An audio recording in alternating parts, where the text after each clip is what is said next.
We are the Ministry of the Real Truth, and we are looking at this particular book, The Ark Before Noah, Decoding the Story of the Flood by Irving Finkel, who is the British curator, professor at the British Museum. You may have seen him on many YouTube videos. He's quite comedic.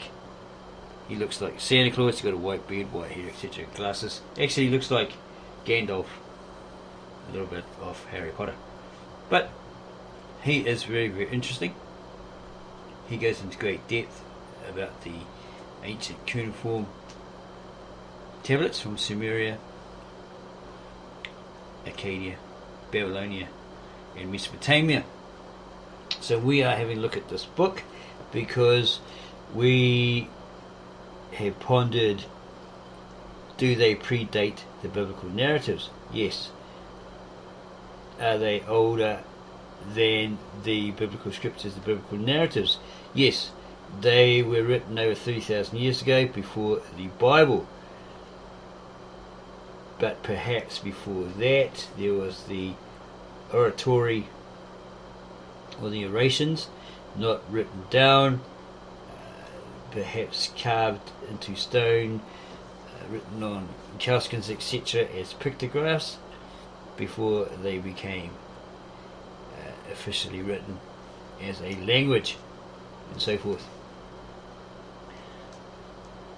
So we are going to look at this book, but first we are going to go to the original ancient, very old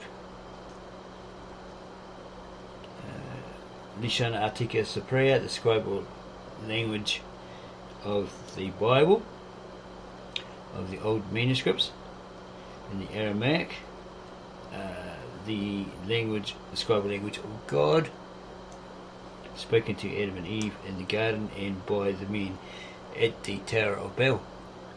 Okay, one of these books, the very first book, Genesis, in English, or Brita in the original ancient, very old Aramaic, is stated as being the Brita, or creation, the real name of the book of Genesis.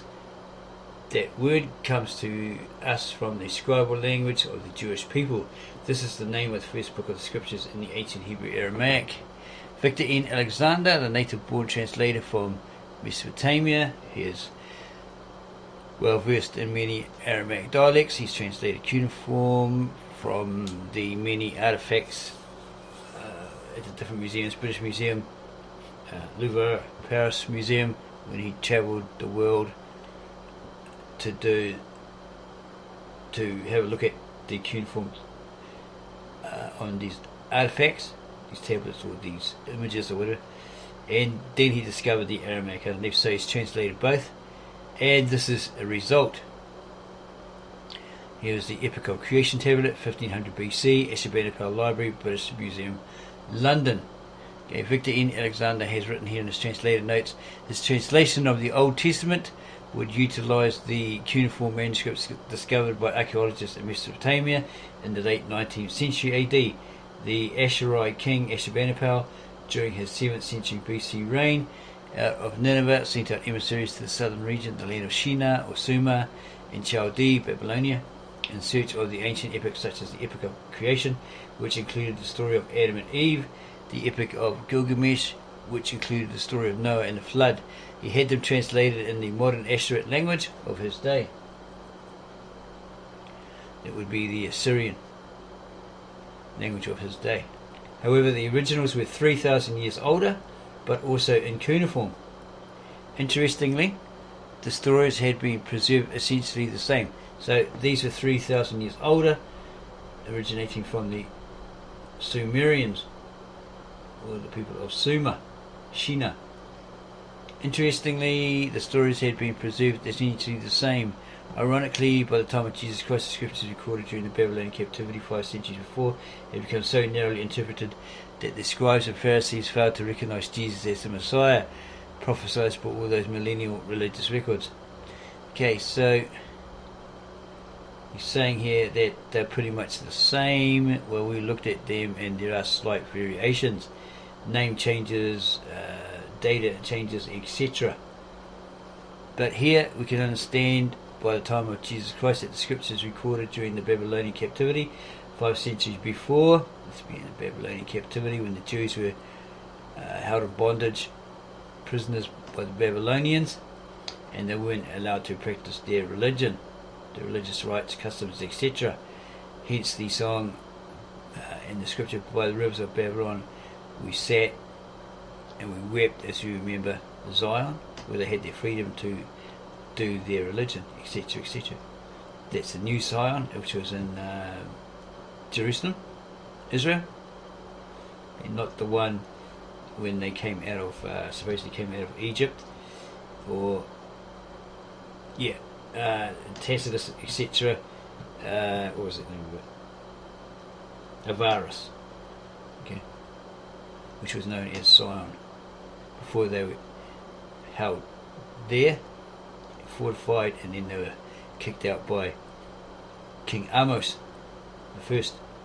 Well, he died trying to battle them, and then his son tried and he died, and then the younger son had to wait a few years because he was only like 10 or something like that, till he was about 20, coming of age, and his mother taught him the art of war, and either there's two variations, she became the king-queen, or queen-king, wearing a false beard, etc., and went and attacked Avaris and drove the Hyksos, or as it said, these Israelites out of that Sion or Avaris to the Red Sea.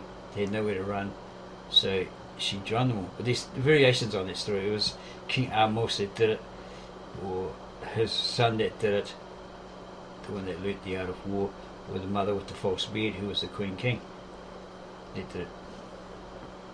You have to ask someone who's well versed in the ancient Kemet or Egyptian stories. You might have to look at Dr. Ben or Dr. John Henry Clark, because they go really deep into that. You could even ask somebody on Sarneta, live stream, Sarneta, or perhaps Shaka Amos, the most prominent in the ancient Kemet. Okay, so he's saying here, ironically, by the time of Jesus Christ, the scriptures recorded during the Babylonian captivity 5 centuries before had become so narrowly interpreted that the scribes and Pharisees, or the Sadducees that Jesus was talking to, failed to recognize Jesus as the Messiah prophesied by all his millennial religious records. As he said, "Look for me in the scriptures, but here I am standing right in front of you and you can't even see me." Well, you're denying me, right? Today, both Judaism and the Catholic Church have realized the contribution of the cuneiform tablets of the Assyriology to the understanding of the roots of the Bible. Okay, because the Sumerians, the Akkadians, the Babylonians, and then the Mesopotamians, the Assyrians, had their form of cuneiform. They're very related. They go back to these Sumerians, supposedly. It's kind of hard to understand if the Sumerians were non-Semites, and then the Akkadians and the Babylonians were, and then of course the Mesopotamians maybe were, maybe weren't. Yeah, it's kind of difficult. You have to do a lot of research to actually pinpoint that they actually were Semites. Well, we've found through our research that the Sumerians weren't, but they merged into the Akkadian rather than died out, and the Akkadian merged into the Babylonian, and Babylonian merged into the Chaldeans, the Mesopotamians, the Assyrians, etc. The archaeologists Sir Henry Austin Layard and Hormuzd Rassam discovered the Ashurbanipal library intact in Nineveh and created 50,000 tablets to the British Museum in London. They are the pride of the British Museum, together with the oldest ancient Aramaic Old Testament, which dates back to the 4th century AD. Apparently George W. Smith helped Henry Austin Layard and Hormuzd Rassam, a Muslim, to translate those many fractured and many broken cuneiform tablets. He was a great help, apparently. He did books like the account of the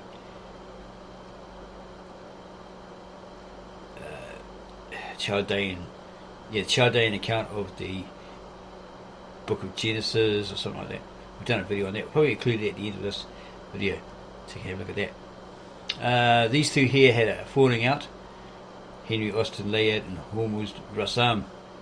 But yeah, they basically uncovered the Ashurbanipal library, which was intact in Nineveh, because they were invaded and it was destroyed, burnt.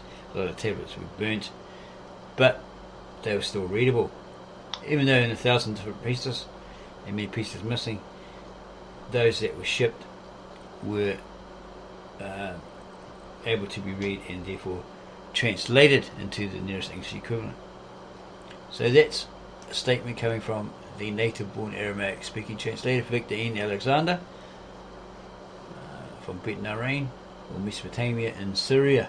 And this is his baby, his project that he's worked on for 15 to 20 years, translating the original ancient and very old Lishana Artica Cyprea, or Lishana Artica, the Aramaic of the Tav Asheret, the square script, into the nearest English equivalent without adding his own biased opinion, twist to it, etc.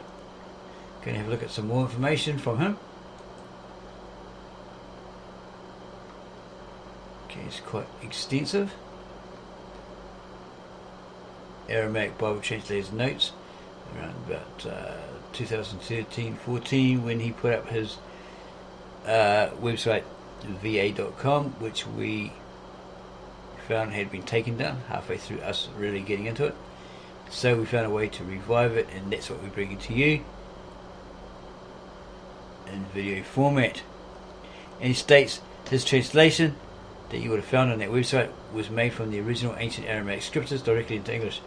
It was translated from the manuscripts of the ancient Church of the East, which survived the persecutions by the Roman and Greek pagans of the early centuries of Christianity. It survived the persecution of the Roman Church under Constantine and the early emperors of Rome in the 4th and 5th centuries. It survived the persecution of the Crusaders who attacked the Holy Lands in subsequent centuries. Finally, this early church ended up in Persia and was protected by the Persian kings until the upheavals of the Islamic conquest starting in the 7th century drove the ancient Church of the East into the mountain strongholds of Asia Minor, Ottoman Empire and later Turkey. Yeah, because we came across something and it hinted that the Aramaic was from the Persians. We thought, well, that's kind of weird. So these people must have gone to that land and the Aramaic was there. They learned that, picked it up, adopted it and adapted, and then were freed by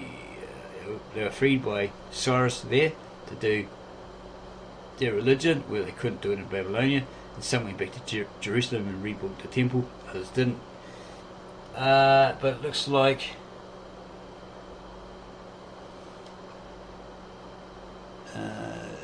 that church that spoke the Aramaic in the modern Syriac, the Syriac ended up in Persia because they were in Babylonian captivity, and then therefore they were protected by the Persian kings until the upheavals of the Islamic conquest. They already had that Aramaic, they were already speaking it.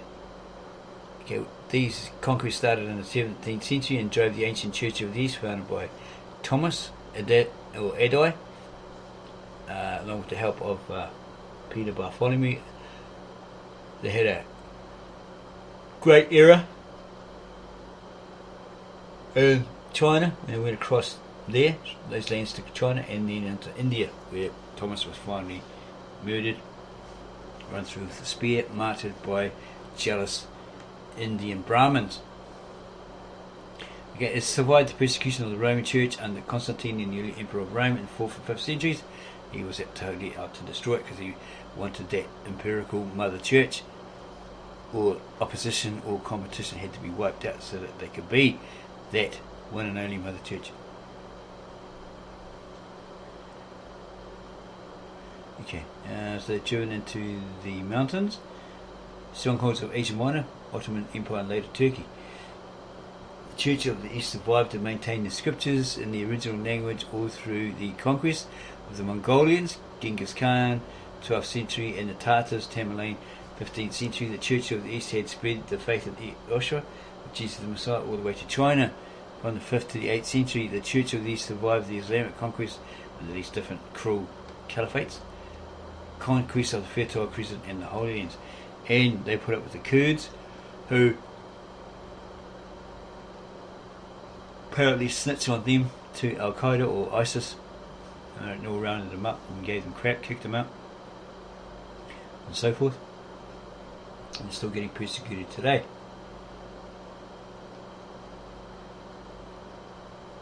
The Church of the East had spread the faith of Joshua all the way to China. From the 5th to the 8th century, the Church of the East survived the Islamic conquest of the Fertile Crescent and the Holy Lands. While Europe was in the Dark Ages, the ancient Church of the East was also struggling against the forces of darkness. However, the Church continued to spread the teachings of Joshua Mashiach, of Jesus the Messiah, and the knowledge of the Scriptures throughout the ages. Well, they have to, because, like Christ said to those Pharisees, Sadducees, you'll be judged by the men of Nineveh. They'll rise up and judge you. You'll be judged by them, according to Scripture. That's Scripture, right? Okay, so we're going to look at this particular book, The Ark Before Noah, by Irving Finkel, who decodes the story of the flood. And inside jacket note, the recent translation of a Babylonian tablet at that particular time by Irving Finkel launched a groundbreaking investigation into one of the most famous stories in the world, challenging the way we look at ancient history. Since the Victorian period, it has been understood that the story of Noah, iconic in the book of Genesis and a central motif in Judaism, Christianity and Islam, derives from a much older story, 3,000 years older or more, that existed centuries before in ancient Babylon. But the relationship between the Babylonian and the biblical traditions was shrouded in mystery. Then in 2009, Irving Finkel, the British Museum curator, a curator of the British Museum and a world authority on ancient Mesopotamia, found himself playing detective when a member of the public arrived at the museum with an intriguing cuneiform tablet from a family collection. Not only did the tablet reveal a new version of the Babylonian flood story, but the ancient poet described the size and completely unexpected shape of the ark and gave detailed boat building specifications. So this wasn't discovered to be found a fraud or part of a hoax, as many items being sold to the museums as original, authentic, were actually made out of old ruins, and then this language was put on top of it, and it was found that it was actually a later modern version, right? It was nothing like that original ancient very old language that was used way back. It was part of a scam, right, that was busted. But there's still that sort of things that are going on today. Not all are busted, but this sort of thing goes on. The museums have a lot of fake artifacts, etc., created by these rings of scammers, right? All for the mighty dollar. Yeah. Decoding this ancient message wedge by cuneiform wedge, Dr. Finkel discovered where the Babylonians believed the ark came to rest and developed a new explanation of how the old story ultimately found its way into the Bible from that Babylonian cuneiform text. In the Ark Before Noah, Dr. Finkel takes us on an adventurous voyage of discovery, opening the door to an enthralling world of ancient voices and new meanings. Let's see what's on the back jacket. Any more there? Okay. Dr. Irving Finkel is assistant keeper of ancient Mesopotamian script, languages and cultures at the British Museum. He is the curator in charge of cuneiform inscriptions on tablets of clay from ancient Mesopotamia, of which the Middle East department has the largest collection of any modern museum. Okay, so he would have to be highly responsible for any fakes that slip through. Okay, past him.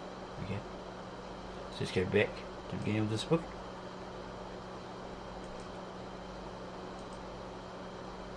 The Ark Before Noah, decoding the story of a flood. And this book is dedicated in respectful admiration by Irving Finkel to Sir David Attenborough, our own Noah, he claims. Here is the location of ancient Mesopotamia.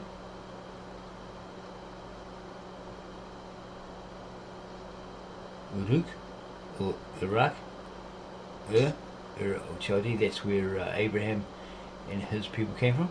It's Babylon, which is Chaldea, etc., etc.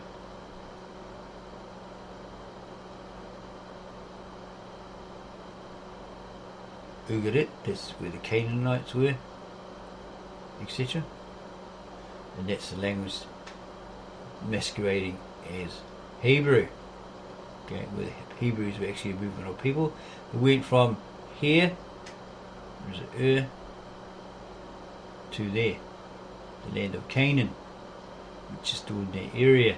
It's not in Africa. See, Egypt is here.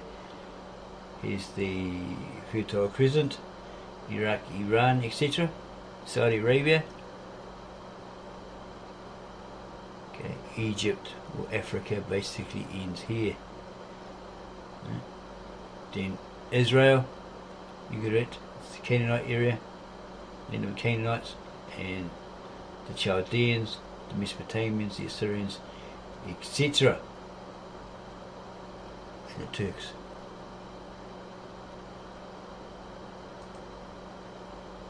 Contents page. About this book, chapter 1. About this book. Time's wheel runs back, will stop Potter and Clay endure. Robert Browning. In the year AD 1872, one George Smith, 1840 to 76, a former banknote engraver turned assistant in the British Museum, astounded the world by discovering the story of the flood, much the same as that in the book of Genesis. They had numerous variations. Inscribed on a cuneiform tablet made of clay that had recently been excavated at far distant Nineveh. Human behaviour, according to this new discovery, prompted the gods of Babylon to wipe out mankind through death by water. You got the Zechariah Sitchin, alien ET claim, right? Mauro Paglino and others like him. They're forerunners. Okay, death by water, and as in the Bible, the survival of all living things was effected at last minute by a single man. He was to build an ark to house one male and one female of all species until the water subsided and the world could go back to normal. For George Smith himself, the discovery was quite plainly staggering, and it propelled him from backroom cuneiform boffin to eventually worldwide fame, because he helped Henry Layard and Rosamond to translate the tablets that they found when they uncovered the buried library at Nineveh, the library of Ashurbanipal, king of Nineveh, Assyria, etc. Much arduous scholarly labour had preceded Smith's extraordinary triumph. Mind you, for his beginnings were humble. Endless months of staring into the glass cases that housed the inscriptions in the gallery resulted in Smith being noticed, and eventually he was taken on as a repairer in the British Museum in about 1863. The young George exhibited an outstanding flair for identifying joins among the broken fragments of tablets and a positive genius for understanding cuneiform inscriptions. There can be no doubt that he was one of Assyriology's most gifted scholars. Wow, that was his natural talent, right? As his abilities increased, he was made assistant to the famous Henry Creswick Rawlinson, and put to sorting the thousands of clay tablets and fragments that had by then entered the museum. Sir Henry, 1810 to 95, Layard, had played an important and adventurous role in the early days of Assyriology, and by this time was in charge of the cuneiform publications put out by the trustees of the British Museum. Smith called one of his working categories mythological tablets, and as the pile of identified material grew, he was slowly able to join fragments to fragment and piece to larger piece, gradually gaining insight into their literary content. The flood story that he came upon in this way proved to be but one episode within the longer narrative of the life and times of the hero Gilgamesh, whose name Smith suggested as a reluctant makeshift might be pronounced as Duba. George Smith thus set under way the cosmic cuneiform jigsaw puzzle that is still in heroic progress today among those who work on the British Museum's tablet collections. A problem that confronted him then, as it sometimes confronts others today, was that certain pieces of tablet were encrusted with a hard deposit that made reading the signs impossible. It so happened that one substantial piece which he knew was central to the Izdubar story was partly covered with a thick, lime-like deposit that could not be removed without expert help. The museum generally had Robert Reedy standing by, a pioneer archaeological conservator who could usually work miracles, but he happened to be away for some weeks. One can only sympathise with the effect that this had on George Smith, as recorded by E.A. Wallace Budge, later keeper of Smith's department at the museum. Smith was constitutionally a highly nervous, sensitive man, and his irritation at Reedy's absence knew no bounds. He thought that the tablet ought to supply a very important part of the legend, and his impatience to verify his theory produced in him an almost incredible state of mental excitement, which grew greater as the days passed. At length Reedy returned, and the tablet was given to him to clean. When he saw the large size of the patch of deposit, he said that he would do his best with it. Was not apparently very sanguine as to results. A few days later he took back the tablet, which he had succeeded in bringing into the state in which it now is. He gave it to Smith, who was then working with Rawlinson in the room above the secretary's office. Smith took the tablet and began to read over the lines which Reedy had brought to light, and when he saw that they contained a portion of the legend he had hoped to find there, he said, "I am the first man to read that after more than 2,000 years of oblivion." Setting the tablet on the table, he jumped up and rushed about the room in a great state of excitement, and to the astonishment of those present began to undress himself. Smith's dramatic reaction achieved mythological status in itself, to the point that probably all subsequent Assyriologists keep the tactic in reserve just in case they too find something spectacular, although Irving Finkel states he has often wondered whether Smith might not have suffered an epileptic response to his great shock, for this reaction could be a symptom. And there is George Smith in 1876 with a copy of the Chaldee account of Genesis. Smith chose a very public platform which to announce the discoveries and so forth. It's very, very interesting. Going back to our notes, because we ask, did they predate the biblical narrative? Yes, they're 3,000 years older, as attested by Victor and Alexander, native-born Aramaic Old Testament, New Testament manuscript translator, both the Lishana Attica Cypraea of the Tav Ashret and the Galilean Aramaic NT. And he states that he is translated from the cuneiform as well as the Aramaic found underneath it into the nearest English equivalent. So there seems to be an obvious difference in these ancient mythos texts and the text in today's Bible. In the original ancient very old scribal language of God, the Lishana Attica Cypraea, or the Aramaic, or the Tav Ashret, square script, and today's modern Americanized Bible versions. This is what we have discovered. Others probably have discovered it as well. We're just saying that's what we have discovered in our personal research. So, in revealing these 3,000-year-old mythos, or myths in English, would it change the belief of the Christians today, or those who believe that the Latin narrations, the Mesopotamian, Aramaic, Syriac rendering of creation, the flood, etc., change the whole story in comparison with today's Roman Catholic scribe monk sourced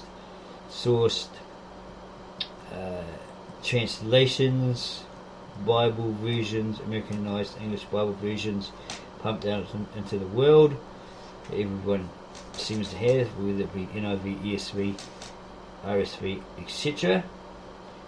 Those who are reading from it and fighting with each other and saying, "Oh, we have the truth, this is what it says here," but it actually doesn't. Okay. Could that change one's belief when they realise, oh, these are coming from these myths 3,000 years older, and looking at these myths translated into the nearest English equivalent, It's very, very different. The Noah's flood account has different variations. Okay, Noah sends out a vulture and then a dove or a pigeon, whereas the modern Bible versions say he sent out a pigeon. Doesn't mention any vulture and stuff like that. So there's that variation. So that could change one's mind about the modern Bible version supposedly coming from the Jews, Judaism, the rabbis, etc. Would it do that? We are still pondering that. I'm going to ponder that for a while, think about that for a while, I'll probably do a video on that. Okay, here Irving Finkel states, George Smith's discoveries lead to unease in more than one quarter. It was simply bizarre that a close relative of Holy Writ should emanate from such a primitive, barbaric world through so improbable a medium to thrust itself uncompromisingly into public consciousness. How could Noah and his ark possibly have been known and important to the Assyrians of noble Asnapper and the Babylonian of mad, dread Nebuchadnezzar? Worried people over garden fences and in church pews clamour to have important questions answered. Smith, writing soberly in 1875, ducked none of them, unanswerable though they then were. Two questions that presented themselves at the outset have echoed ever since. Which flood tradition was older? Because you have the Mesopotamian historical records of floods happening in that region. This is in the Timetables of History by Bernard Groon, a third revised version of his culture fire plan, page 3. Let's have a look at it again. So everything steering me wrong. Yeah, the Timetables of History, the new third revised edition by Bernard Groon, based upon Werner Stein's culture fire plan. It took about 3 or 4 people to actually translate it. It was very, very hard, but they finally did it. Okay, so it's page 3 under the column G, daily life, minus 4,000 to minus 3,501, disastrous floods in the Mesopotamian region.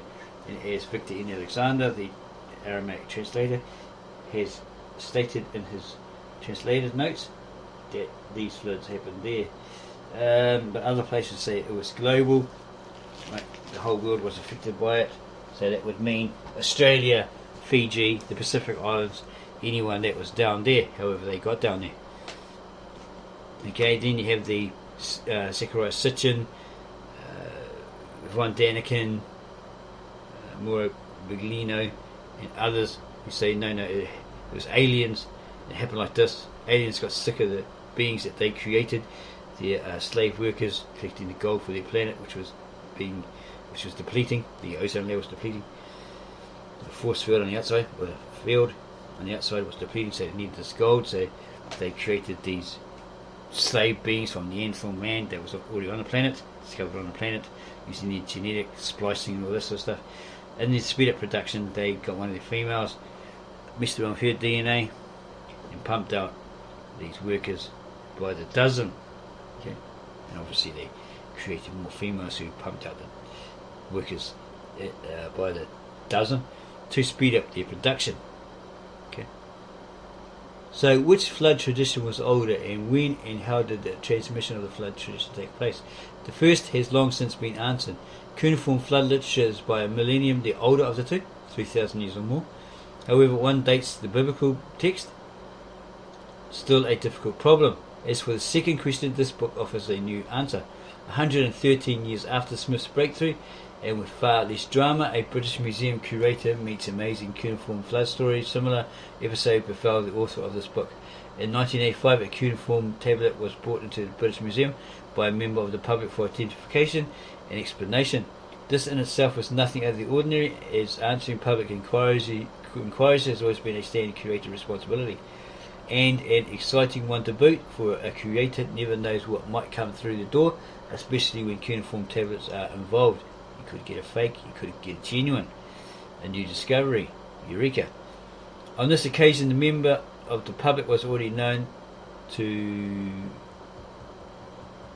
Irving Finkel, the author, for he had been in with Babylonian objects several times before. He had been in with Babylonian objects several times before, so he knew this guy wasn't a scammer. His name was Douglas Simmons, and he owned a collection of miscellaneous objects and antiquities that he had inherited from his father, Leonard Simmons. Leonard had a lifelong eye open for curiosities, and as a member of the RAF, Royal Air Force, he was stationed in the Near East around the end of the Second World War, acquiring some interesting bits and pieces of tablets at the same time. His collection included items from Egypt and China, as well as from ancient Mesopotamia, among which were included cylinder seals, Douglas's personal favourite, and a handful of clay tablets. It was just a selection of artefacts that he brought to show Irving Finkel on that particular afternoon.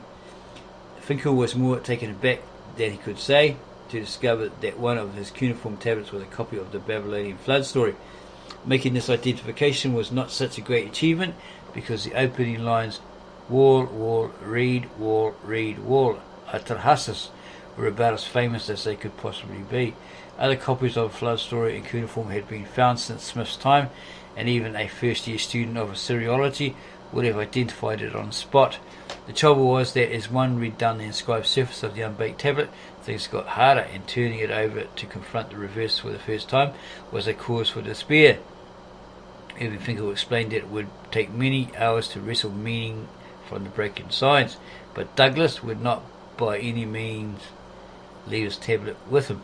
As a matter of fact, he did not even seem to be especially excited at the announcement that his tablet was a highly important document of the highest possible interest, and he quite failed to observe that Irving Finkel was wobbly with desire to get on with deciphering it. He blithely repacked his flood tablet and the 2 or 3 round school tablets that accompanied them, and more or less bade Irving Finkel good day. This Douglas Simmons was an unusual person, gruff, non-communicative, and to Finkel largely unfathomable, understandable. He had a conspicuously large head, housing a large measure of intelligence. It was only afterwards that Finkel learned that he had been a famous child actor in a British television series entitled Here Comes the Double Deckers, and that he was a more than able mathematician and a man of many other parts. The above program was entirely new to Finkel, as he grew to manhood in a house without a television, but it must be recorded that when he gave his first lecture on the bindings from this tablet and mentioned the Double Decker series, a lady jumped out of her chair with excitement and wanted to know all about Douglas rather than the tablet. Many of the original cast became well known. All episodes of the series have been reprinted. All that Finkel knew then was that this new and unread flood tablet was leaving the precincts, and that it was going to require a master stroke to get it back into his hands so he could read the thing. Douglas appeared periodically in the department thereafter with other small bags of objects. He never saw him himself because he only wanted to consult his then colleague Dominic Colon, who knows everything there is to know about cylinder seals, and who even managed to acquire a few interesting specimens from the Douglas Simmons collection for the museum in 1996. Nothing happened about his tablet until much later, when he spotted Douglas staring at Nebuchadnezzar's East India House inscription in their Babylon Myth and Reality exhibition in the British Museum early in 2009.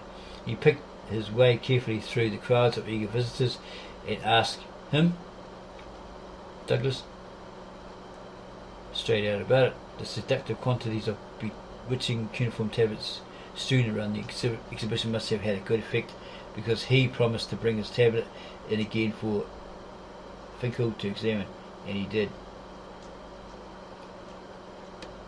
He discovered that in the meantime Douglas had had the tablet fired in a kiln by someone who knew about such things, and it was now housed in a customized, or then housed in a customized box, so its importance had not really been lost to him. He agreed to leave the tablet on deposit with Irving Finkel in its box so that he could work on it properly for as long as he needed to.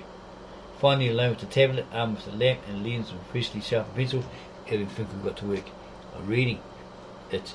Decipherment proceeded in fits and starts with groans and expletives, cursing, etc.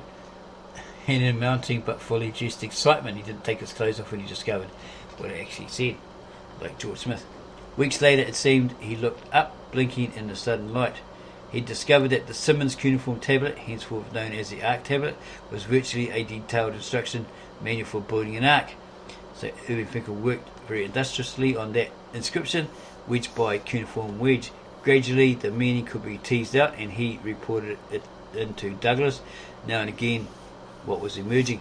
Most importantly, Finkel was enthusiastic for, or George, whatever this guy's name was, Douglas, was enthusiastic for him to use that tablet in collaborating on a major new documentary with Blink Films, currently under production, or was in the production at the time, entitled Rebuilding Noah's Ark, and finally to write the present book, this book here in particular. Sadly, Douglas died in March 2011, so he couldn't see the fruition of it, right? The fruit that emerged from it, and so forth. And he hopes that, as to a cuneiform scholar, the Ark tablet, if not breathtakingly beautiful, would always be a thing of wonder. Irving Finkel hopes that anybody else who reads this book or listens to this reading of this book, etc., will reach the same verdict.